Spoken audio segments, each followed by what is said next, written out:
भाई साहब रहते थे, वो सुबह उठ के उनकी पत्नी जी ने कहा, चलो उठो चाय बनाओ, उठो चाय बनाओ। बड़े ही गुस्से में भाई साहब गेट खटखटाते हुए बाहर निकल गए। कहाँ जा रहे हो? पत्नी जी ने पूछा। कहाँ जा रहे हो? कहते हैं वकील साहब के पास जा रहा हूँ। गए वकील के साहब के पास, बड़े ही मायूस लौट कर आते हैं। पत्नी जी ने कारण पूछा, क्या हुआ? कहते हैं कि कुछ नहीं, बस वकील साहब पूछो लगा रहे थे। तालियां हो जाए एक बार। अब इस कार्यक्रम को समापन की ओर ले जाते हुए मैं आप सबसे यही कहना चाहूंगी कि किसी महान व्यक्ति ने कहा है कि वो तो अच्छे लोगों के गुण होते हैं, कि वो तो अच्छे लोगों के गुण होते हैं कि वो चुप रहते हैं। किसी महान व्यक्ति ने कहा है कि वो तो अच्छे लोगों के गुण होते हैं जो वो चुप रहते हैं, वरना अगर कोई सुन सकता है तो दूसरे को सुना भी सकता है। इसी तरह औरतें, हमारे घर की बेटियां और महिलाएं अपनी मर्यादा का उल्लंघन नहीं करती। वह अपनी मर्यादा का उल्लंघन नहीं करती, वरना अगर चाहे तो घर के सारे सदस्यों का मुंह बंद भी कर सकती है। अब आप सभी से सिर्फ यही कहना चाहूंगी कि हमारा बस छोटा सा प्रयास था। अगर कोई त्रुटि हो गई हो तो बहुत बहुत क्षमा कर दीजिएगा।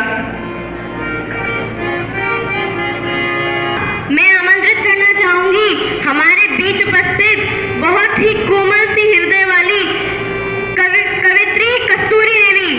जोरदार तालियों के साथ स्वागत कीजिए। प्रस्तुत अतिथिगण, विद्यार्थीगणों को मेरा शत शत नमन।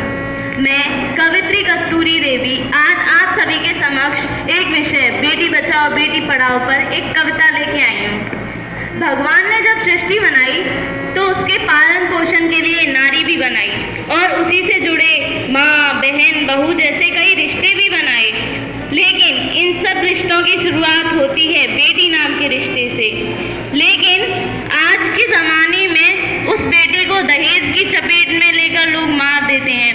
इस प्रथा के विरुद्ध ही मैं एक कविता प्रस्तुत करना चाहूँगी कि मत मारो तुम कोख में इसको, मत मारो तुम कोख में इसको, इसे सुंदर दुनिया में आने दो। मत मारो तुम कोख में इसको, इसे सुंदर दुनिया में आने दो। छोड़ो अपनी सोच ये छोटी, छोड़ो अपनी सोच ये छोटी, एक माँ को खुशी मनाने दो। बेटी के आने पर तुम, बेटी के आने पर तुम घी के दिए जलाओ, घर घर ये संदेश फैलाओ, घर घर ये संदेश फैलाओ, बेटी बचाओ बेटी पढ़ाओ।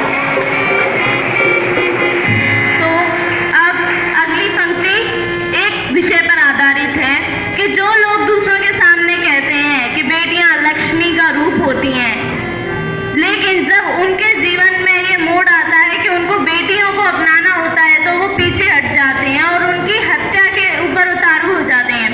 तो एक बात कहना चाहूँगी कि लक्ष्मी का कोई रूप कहे है, लक्ष्मी का कोई रूप कहे है, कोई कहता दुर्गा काली। तालियां होता है जरा, शब्दों पर गौर फरमाइएगा। लक्ष्मी का कोई रूप कहे है, कोई कहता दुर्गा काली, फिर क्यों न चाहे कोई घर में एक बिटिया प्यारी प्यारी, फिर क्यों न चाहे कोई घर में एक बिटिया प्यारी प्यारी।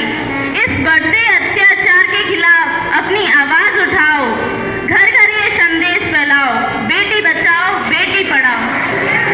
अब अंत में आप सबके उतना कहना चाहूँगी कि मेरी कविता के शब्दों पर विचार करें और इस बात को अपनाएं कि हमें बेटियों को बोझ नहीं समझना चाहिए।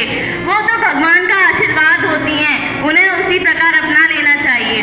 और इसी प्रकार की दो पंक्तियाँ जरूर प्रस्तुत करना चाहूँगी कि ज़रूरी नहीं रोशनी चिरागों से हो, जरूर